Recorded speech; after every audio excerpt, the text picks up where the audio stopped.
The evolution of Count Orlok, from Nosferatu to modern vampires. Hold on to your garlic cloves and wooden stakes, folks! We're about to embark on a thrilling journey through time, tracing the Fang-tastic evolution of the one and only Count Orlok. Number 5. The Origins of Orlok. It all started in the spine-chilling 1922 silent film, Nosferatu.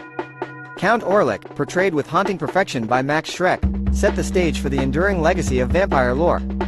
With his elongated fingers, rat-like front teeth, and sinister presence, Orlok was the embodiment of nightmares. Director F.W. Murnau's unlicensed adaptation of Bram Stoker's Dracula brought forth a design so frightful that it had audiences sleeping with crucifixes under their pillows. This is where our tale begins, the humble, albeit terrifying, beginnings of our dear Count Orlok.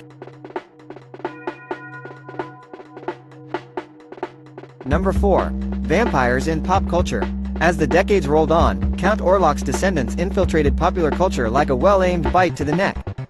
From Bela Lugosi's stylish cape-clad Dracula to the sexy, brooding vamps of True Blood and * Vampire Diaries, the vampire archetype diversified, enthralling audiences worldwide. Orlok, with his monstrous visage, gave way to an army of charismatic and often aesthetically pleasing bloodsuckers.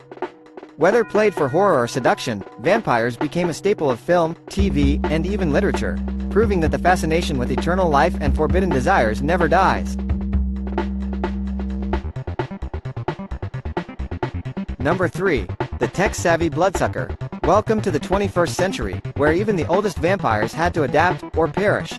Metaphorically speaking, of course. In an age where social media reigns supreme, modern vampires like those from What We Do in the Shadows blend their ancient allure with contemporary quirks. They have cryptic Instagram posts, ghost followers, literally, ghosts, and use dating apps to find their next meal or lover. How far we've come from the dark silence of Nosferatu to the vivid, digital lives of today's vampires. It's a fresh bite on an old tale, and it's here to stay. Number 2. Fang-tastic Fashion. Gone are the days of simply wearing a drab cloak and waving your hands with an ominous, "I vant to suck your blood." Today's vampires are fashion-forward. From Tom Cruise in * Interview with the Vampire in a dazzling 18th century getup to the absolutely drool-worthy leather ensemble of Kate Beckinsale in * Underworld, vampires have become the unseen icons of haute couture. Even Count Orlok would blush through his pale cheeks seeing how fabulous his descendants look. Fashion evolves, even in the afterlife, it seems.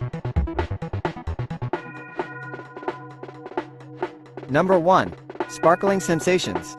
Finally, we reach the pinnacle of vampirical evolution, the sparkling sensation. Yes, the Twilight Saga's Edward Cullen took the vampire world by storm, shimmering in the sunlight like a disco ball with a penchant for brooding stares. This glittery twist on the nocturnal nightmare flipped the script entirely, showing that vampires could be both monsters and heartthrobs.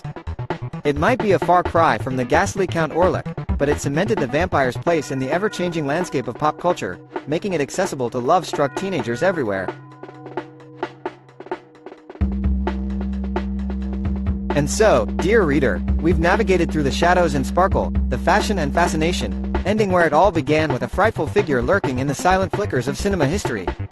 Count Orlok may have started this vampirical voyage, but his legacy lives on in countless forms and fashions.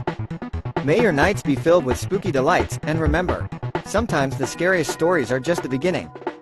Until next time, stay batty!